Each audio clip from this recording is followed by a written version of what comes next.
I'd like to introduce Mr. Hunt Broyhill, and is Dr. Page from Hickory here? Yes, Doctor. These two gentlemen are fervent supporters of the Navy SEAL teams. I believe you're going to introduce the captain.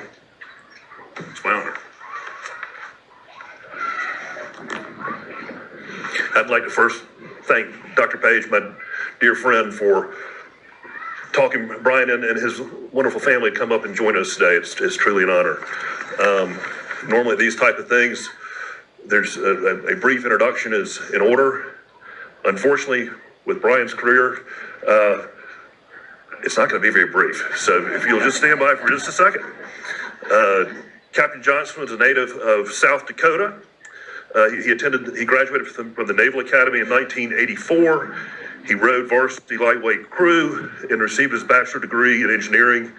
He then went on to BUD/S, from where he has graduated the right term in 1995. He started his career with the SEAL delivery vehicle teams. In January of 2001, Captain Johnson reported to SEAL Team 5 in Coronado, where he served 2 tours as platoon commander and operations officer, deploying twice to the Pacific Theater and once to the Middle East in support of Operation Enduring Freedom and Iraqi Freedom. In 2004, Captain Johnson was assigned to United States Special Operations Command in Tampa, Florida. He served as the Maritime Resource Assignment Officer, was selected to stand up for the Commander's Action Group, directly supporting the commander of U.S. SOCOM. He then transferred to SEAL Team 3 in Coronado, where he served as the operations officer and executive officer, once again deploying in support of Operation Iraqi Freedom. In 2008, Captain Johnson was selected to attend the Naval War College, where he graduated with honors, receiving a master's degree in national security and strategic studies. He returned to California in 2009 to serve as the Director of Operations for the Naval Special Warfare Command, followed by a 2-year tour as Director of Operations for the Naval Special Warfare Group 1. From 2012 to 2014, Captain Johnson was selected to command SEAL Team 7, deploying forces across the Middle East and Africa in support of enduring freedom. While forward deployed, he commanded CENTCOM and Crisis Response Force consisting of over 500 Joint Special Operation Forces. After a short tour as the Chief of Staff at the Naval Special Warfare Group 1, Captain Johnson served as the Personal Plans and Policy Advisor to the Chief of Naval Personnel in Washington, D.C. He can currently serve as the lead for managing the 10,000-person SEAL and Special Warfare community, conducting workforce planning and management. Captain Johnson completed his 27-year career, standing up and serving as the Director of Operations for the Special Operations Command North, responsible for planning and executing all special operations throughout North America, the Arctic, and Caribbean. We are joined here today with Captain Johnson's wife, Nicole, and lovely daughter, Isabel, and we look forward to hearing your remarks. We're honored to have you in Blowing Rock.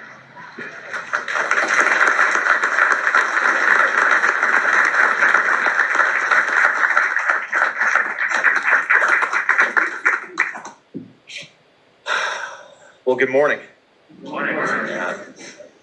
Mayor, Albert, Hunt, and Glenn, thanks for inviting me up here. It's an honor, honestly, to be here and get to speak with you all a little bit today. So thanks for having me up. And I want to thank all of you for coming, because I think sometimes we treat Memorial Day as just a long weekend, right? And that extra day off and good time to barbecue and kick off summer and not maybe reflect on the purpose of this particular holiday. Because I think it is absolutely appropriate and absolutely necessary that we reflect, honor, and celebrate those who have made that ultimate sacrifice. What do we reflect on, though? Let's talk about freedom for just a few minutes. What is it? Do we understand it? I thought I did. Go back to about 1991, and I thought, I'm going to join the Navy. I'm going to go off to the Naval Academy, and I'm going to serve my country and be a patriot. I thought it meant I could go to 7-Eleven and get a Slurpee anytime I wanted. So you go to the Naval Academy, and it's great. You'll learn some discipline, you'll learn some leadership, you get an education, you start to get a sense of camaraderie. But I'm not sure I left there knowing what freedom was or what defending it meant yet. But I was fortunate. I got to go overseas to Europe for the 50th celebration of D-Day.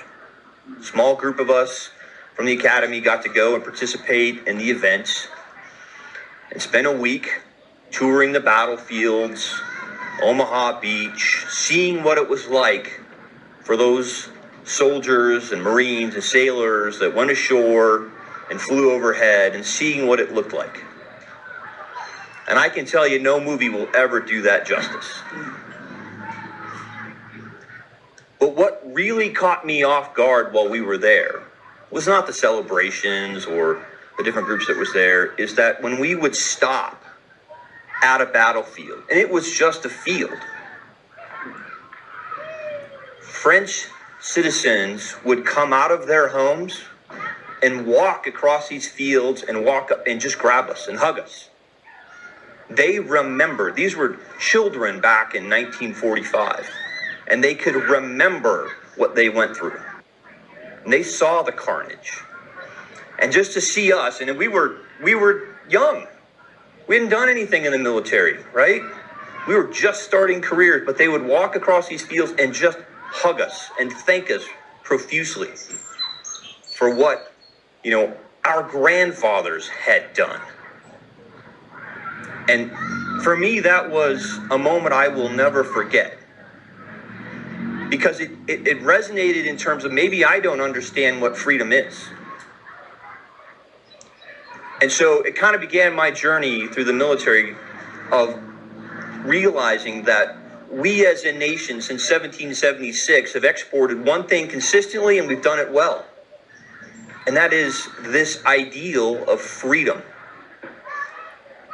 Right? Prior to 1776, the way our country was organized, the way we wanted to treat each other wasn't how the world operated. Now, if you look around the world today, 200 and some odd countries, right? 186 of them have freedom modeled after the United States. Right? Some of that came from people adopting it. Some of it came from why we're here today. To honor the soldiers that went and fought for it, that stood up against the people that brought tyranny, that wanted to control others, and gave that ultimate sacrifice. So that not we as Americans could have freedom, we had it, but that others around the world could experience what we get to experience every day. Live the way we live every day. Think about that for just a minute. So as we have this opportunity to honor those who have made the ultimate sacrifice, how do we do it?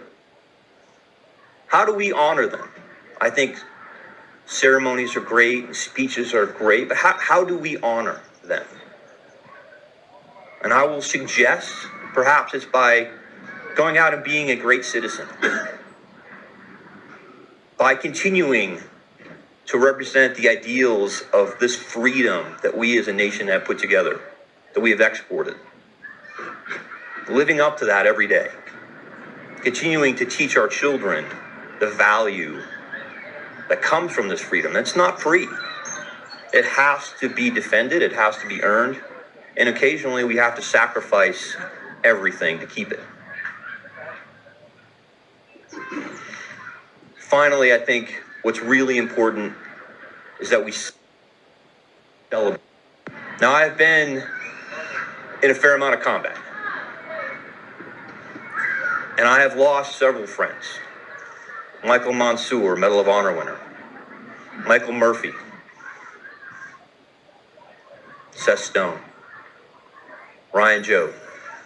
People that were under my command who went out to bring freedom to people in Iraq or Afghanistan and ultimately paid that most supreme price. But I can tell you, not one of them would want anybody to have a solemn day today. They would want a celebration. To celebrate their lives, the amazing friendships that they developed, the teamwork that they brought to bear, and the actions that they did on those horrific days to again defeat a tyrannical enemy and bring freedom. Allow others to live the way that they had been able to grow up.